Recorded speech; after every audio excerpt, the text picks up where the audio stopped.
Hi guys, I'm back. I'm so sorry for the interruption.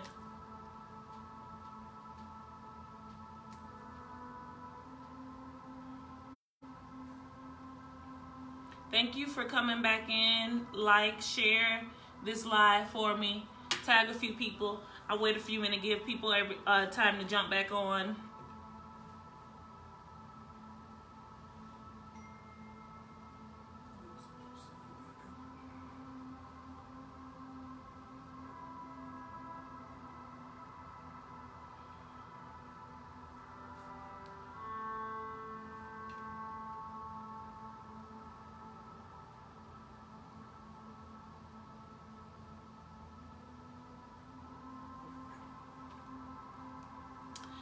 All right, y'all. Sorry about that. For some reason, it just keeps happening. They don't want me to be great. I'm trying to be great. This live just don't want me to be great. But I appreciate y'all for coming back in. So, yeah, I was talking about my McDonald's experience.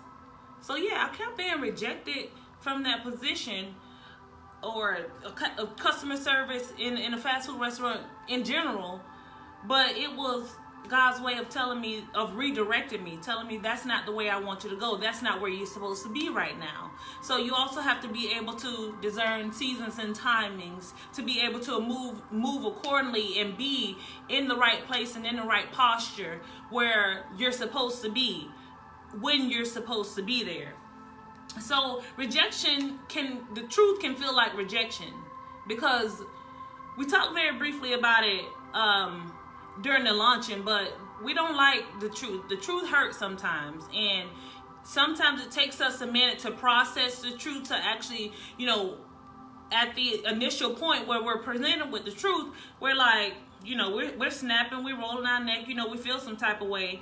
However, once we actually take a minute to sit down and actually process through what was said, we can actually pinpoint the truth in what was said. Take the meat, leave the bone. Whatever is for you, take it and run with it. Whatever is not, leave it there and don't revisit it.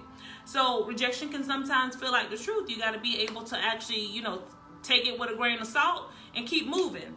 So we're all bosses in our own right. We all, are leaders in our own right. And I had an extreme fear of rejection.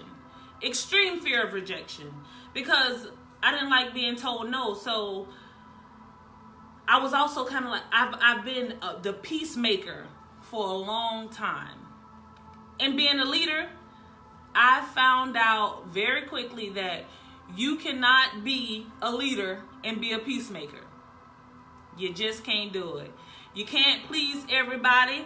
Everything is not going to always go the way that you expect them to. Everybody is not going to will not always like your decisions. However, you have to make sure you're doing the right thing and what's best for you and what's best for your team and what's best for those connected to you. So if you are a leader, you call yourself a leader in any capacity, you're a boss in any capacity, it's best that you learn now to take that rejection that you feel from some of your subordinates, or some of your followers, or some of your friends, some of your family, and just take it with a grain of salt, because you have to speak the truth. Of course, you have to speak it in love and kindness, and everybody ain't gonna always like it, but the truth is the truth.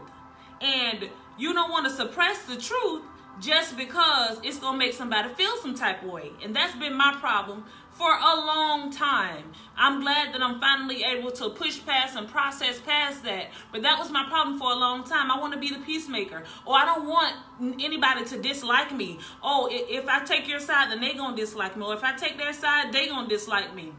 But if you stand your ground and stand on middle ground and speak the truth and stand on the truth, then whoever doesn't like you, then they're not for you. If you want to elevate in any level, if you want to be promoted, people are going to fall off. People are gonna fall off. And right, it's people pleasing. People pleasing is an infection from rejection.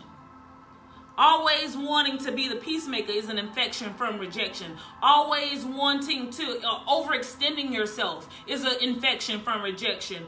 Trying to fix everything and trying to fix everybody, trying to be Captain Sable, y'all know what, is an infection from rejection. So it's not even, because me personally, I don't believe inner relationships are neutral. I believe that they're either pushing you to where you need to be or they're pulling you away from where you need to be. They're either pushing you into darkness or they're pulling something great out of you. So if you take the stance of the truth, if you take the stance of what is right, then whoever don't like it, they just not gonna like it. If they're meant to be in your life and they're meant to be your friend and you guys are meant to have a connection or to be in covenant in any capacity, then they'll come back. They'll humble themselves, because you're never gonna be wrong for telling the truth. It's just not gonna happen. Anger, rage can be signs and symptoms of infection from rejection. You know, I'm gonna talk about myself. Suppress all of these emotions. We suppress all of these emotions and we pack them down until somebody pressed the right button and then we explode. Everybody can get it. Whoever that lucky person is, the last person that pressed the button or said something wrong, they're gonna get it for everybody. That's an infection from rejection, because you've been being the peacemaker for so long. You've been trying to maintain these relationships and these friendships by not speaking your piece or not speaking your truth for so long, till all of this stuff has just been bottled up and it is been suppressed and it's just been sitting there bubbling and stirring, and now it's all coming out. That's an infection from rejection. Feeling like, you're not good enough, feeling inferior to other people, to other things, feeling like you don't deserve anything, feeling like you're not worth a sacrifice, you're not worth someone coming up and meeting that standard, you're not worth receiving, is an infection from rejection. And that's something that I've recently dealt with, because I would give and give and give, but I didn't know how to receive, and I didn't realize that I didn't know how to receive. And if anybody did anything for me, I felt like I had to repay them in some way, because I didn't feel like, for one, I didn't want anybody to be able to hang anything over my head and be like, oh, I did this for her, I did that for her, I did this for you. Some people tend to do that. They take what they've done for you when you didn't even ask them to do it, and they use it against you. They try to hang it over your head. They try to use it to defame your character and make you look bad. And I wasn't with that. It's happened before. So in my mind, I had made up my mind that nobody is ever going to do anything for me for free without me doing something for them, or without, an even exchange. That's an infection from rejection, because I'm worth somebody doing something for me and not having to do anything in return. I'm worth receiving something and not having to do anything for it. Those are seeds that I've sown in the past. That's a harvest for me to reap. People giving me things, people doing kind things for me, people saying nice things for me, to me, because I've sown those seeds, and I'm very mindful of sowing those seeds, and whatever we sow, we will reap. So why shouldn't I receive a favor? Why shouldn't I receive a kind word? Why shouldn't I receive gifts just because? Not for me doing anything, but just because. Why shouldn't I? I'm worth that. And I've done it before. I'm worth that. Why not? Another infection from rejection is shutting down. So somebody tell you no, something you really want, somebody tell you no, woe is me. I'm talking about me. I ain't talking about y'all. I'm talking about me. Woe is me. Oh, they told me no, life is over. I'm just going to hide. I'm going to go in my room. I'm going to shut down. I'm going to, woe is me. That's an infection from rejection. If you're going to be a leader or you're going to be a boss in any capacity, you're going to have to learn how to push past and press through all that mess. Kick down walls. Because there's a difference between rejection and opposition. Rejection is one thing. Opposition is going to come, but opposition is not there to stop you. Opposition is there to strengthen you. So if you continue to press past the opposition and your muscles are being built, you're being conditioned to press forward. Whereas if you're being rejection, and there's two different emotions that comes with them as well. So don't allow opposition to give you a response of rejection. Opposition, those are those obstacles that are inevitable. Rejection is inevitable as well, but opposition are obstacles.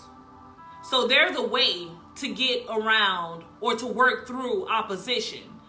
Rejection, you overcome and keep pressing. You don't stop. You don't stop. You just keep going. But rejection is also proof that you are a cornerstone.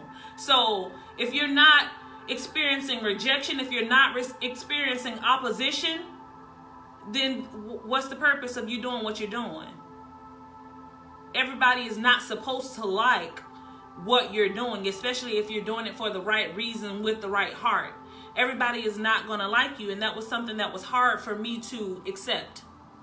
Because I wanted everybody to like me. I'm a very loving and outgoing person. As a matter of fact, just earlier this week, I was, pouting because I just want everybody to love me. I love everybody. But it's not going to happen like that. It's not that easy. The enemy is never going to let it be that easy. So you're always going to be faced with some kind of opposition. You're always going to be rejected. Rejection is inevitable. And that's something that I've learned. Jesus experienced rejection. So who are you to not? That was a pride killer for me when I had to face that reality. So the way to overcome rejection, though, let's talk about that for a minute, because rejection can have you stuck. And the purpose is to overcome and prosper through. So the way to overcome